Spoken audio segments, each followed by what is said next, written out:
মোটামুটি আমার কষা হয়ে গেছে। এখানে আলু আর ডিম দিয়ে দেবো। লঙ্কা দিয়ে কষিয়েছি বলে এতটা পরিমাণ ঝাঁঝ উঠে গেছে, জগতে পুরো জল বেরিয়ে গেছে।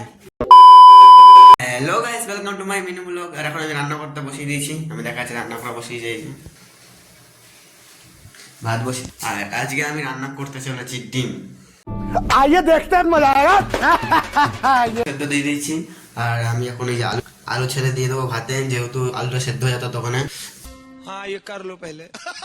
সেদ্ধ হলে এখন তরকারিতে সেদ্ধ তখন অনেক টাইম লেগে যাবে, কেন তরকারিতে সেদ্ধ করবো না, ভাতেই দিয়ে সেদ্ধ করে নেবো। এখন আমার ভাত হয়ে গেছে আর আমি এখন ডিম করছি। ডিম ভাজা আলু ভাজা কমপ্লিট। আর এখানে এগুলো আর পেঁয়াজ ভাজছি। আর পেঁয়াজটা ভাজা হয়ে গেছে মোটামুটি।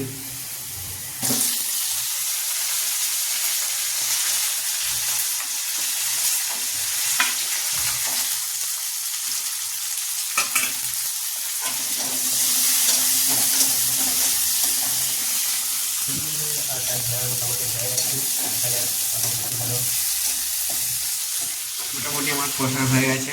আর এখানে আলু আর ডিম দিয়ে দেবো। অনেক ঠান্ডা লেগে গেছে ঝাঁঝে, অনেক এসছে এক্ষুনি। আর লঙ্কা দিয়ে কষিয়েছি বলে এতটা পরিমাণ ঝাঁঝ উঠে গেছে, জগতে পুরো জল বেরিয়ে গেছে।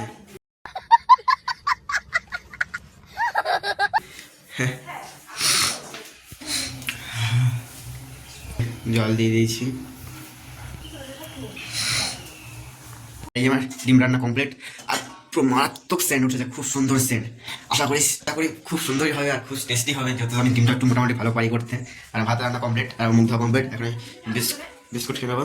আর এতটাই সেন্ট বেরোচ্ছে, ঘরে পুরো গন্ধ হয়ে আছে সেন্টের। আর তুমি ডিমের তরকারিটা খুব ভালোই পারি করতে। আমি ডিম রান্না করেছি আজকে ভালোই খাওয়া হবে, যেহেতু অন্যদিন ভালোভাবে খাই, খারাপ খাই না। যেহেতু আমার জানলাতে এতটা আলো আসছে, আমার মুখ পুরো পরিষ্কার লাগছে একেবারে। এখানটা এত আলো, এই লাইট কিছু মনেই হচ্ছে না, যেহেতু রোদ উঠে গেছে। আর শীতকাল মতো মনে হচ্ছে না, কালো কালো আসছে পিছনে জানলার জন্য। এই যে জানলার রোদ, আজকে তো শীত লাগছে না অতটা, কিন্তু ঘরে লাগছে না, কিন্তু বাইরে গেলে মোটামুটি অনেকটাই রোদ লাগবে, সেটা আমি ভালোভাবে বুঝতে পারছি। এখন চলে এসেছি হাইওয়েতে আমি যাচ্ছি। এখন পুরো ঝিলটা, সেই ঝিলটা যে পুরো ফাঁকা আগে, ওটাই যাচ্ছি না। আর এখানে ভিউটা এত সুন্দর লাগে চা খাওয়ার সময়, তারপরে আমি এখানেই বেশিরভাগ চা ভিডিওটা করে এসেছি। আর আমি এখন চলে এসেছি সাইডে, অনেকক্ষণ হয়ে এসেছি। আর এসে এই যে মালগুলো কাটলাম। আর এখন মাঝে 11টা, এখন খাওয়া দাওয়া শুরু করে দিচ্ছি, যে খাচ্ছি।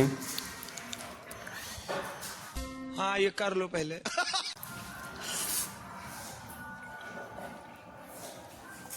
সকালে বলেছিলাম অনেক টেস্ট হবে, আর ভালোই হয়েছে, তরকারি খারাপ হয়নি।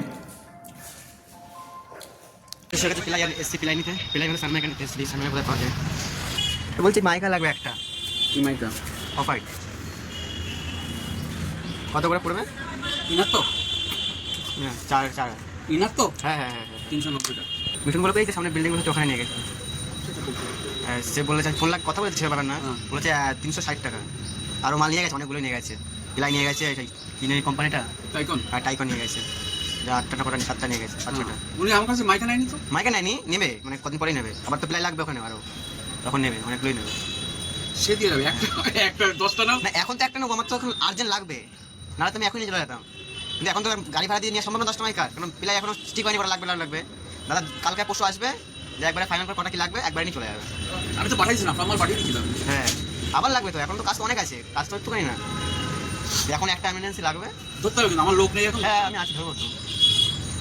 আর ফাইনালি আমি মাইকা নিয়ে চলে এসেছি সাইডে।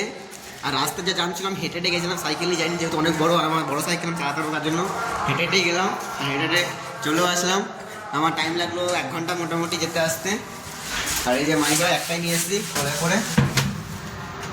আর যেহেতু আমার বন্ধু ফোন করেছিল, বন্ধুর সাথে কথা বলছিলাম, আর মেয়েটার বন্ধু আমাকে অনেক মোটিভেট করছিল যে করে যায় ইউটিউব ভিডিও, বা সেটা বলছিল যে করতে থাক, একদিন না একদিন কিছু হবি, বা আমাদের কিছু হেল্প করছি, বা লিঙ্ক পাঠা। আমি কাউকে লিঙ্ক পুরো পাঠাইনি এখনো, একাই করছি। আর এই যতটা পারো ততটাই করবো এখনো। আর এখানেই আমি চলে এসেছি সাইডে। বাই। আমার মাল কেটে পেস্টিং দেওয়া কমপ্লিট। মাইকে নিয়ে এসলাম, পেস্টিং দেওয়া হয়ে গেছে, পেস্টিং দেওয়া হয়ে গেছে। আর এখন আমি এটা ডলছি পায়ে করে, আর কিছু না। বাইরের ভিউ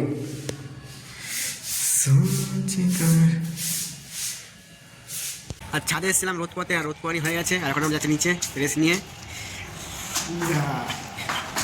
ভিতরে কি ঠান্ডা আর বাইরে কত সুন্দর গরম। বাইরে থাকলে ভালো হতো, যেহেতু কাজ করতে হবে তার জন্য নিচে যাওয়া আসলে না। আর হেডফোন কানে দিয়েছিলাম, ভিডিও এডিট করছিলাম তার জন্যই, নাহলে আমি হেডফোন পরি না শোয়ার জন্য। আর মেন বিষয় হেডফোনটা আমি 3 মাস আলু সাথে ভাত খেয়ে কিনেছি, সেটা বড় বিষয়। আদার্স কিছু না, শুধু ভিডিও এডিটের জন্য, নাহলে কিনতাম না।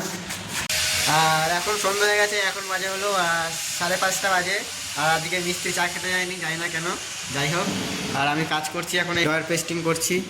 এখানে একটা আছে, এখানে একটা আছে, আর এই একটা আছে। আজকে এই অবধি কাজ লাস্ট, এগুলো করে বাড়ি চলে যাবো। দেখা যাক কতদূর কী হয়। চা খাবো, আবার চা খেতেও যাবো লাস্ট কাজ শেষ করে। আর আমার কাজ বাজ কমপ্লিট করে আমি চলে এসেছি এখন রুমে, যেটা বলেছিলাম এই রুমে চলে যাবো। এখনই চলে এসেছি, এখন বাজে হলো 7:30। আর যেহেতু আমার লেট হয়েছে, আমি আর দোকানে গেছিলাম, মুদিখানা দোকানে চাল শেষ করে চাল আনতে গেছিলাম। আর যে চালটা আমি খাই, সেই চালটা পাইনি বলে এই 2 কেজি নিয়ে এসেছি। আর তার সাথে এই যে বেকারির বিস্কুট নিয়ে এসেছি। আর বেকারির বিস্কুট এই যে, আর যেহেতু বাড়িতে একা থাকে বলে লজেস নিয়ে এসেছি, কিছু লজেস খাবো বলে শুয়ে শুয়ে ভালো লাগে না, যেন কিছু লজেস নিয়ে এসেছি, বসে শুয়ে শুয়ে খাবার ফোন দেখবো আর কি করবো। আর যেহেতু আমি চাল নিয়ে এসেছি, রান্না করবো কিছুক্ষণ পরে বলতে সেই 10টার দিকে। এখন হাত পা ধুয়ে সব ধুয়ে নিয়ে আগে, এই যে এত কিছু ধুতে রাখি, তো সব ধুতে হবে, তো সব ধুয়ে তারপরে হচ্ছে খেয়ে নেবো, দেখি কি খাওয়া যায়। আর এখন বাজে হলো রাত 1:30 বাজে, ঠিক আছে। আর প্রচুর ঘুম পাচ্ছে।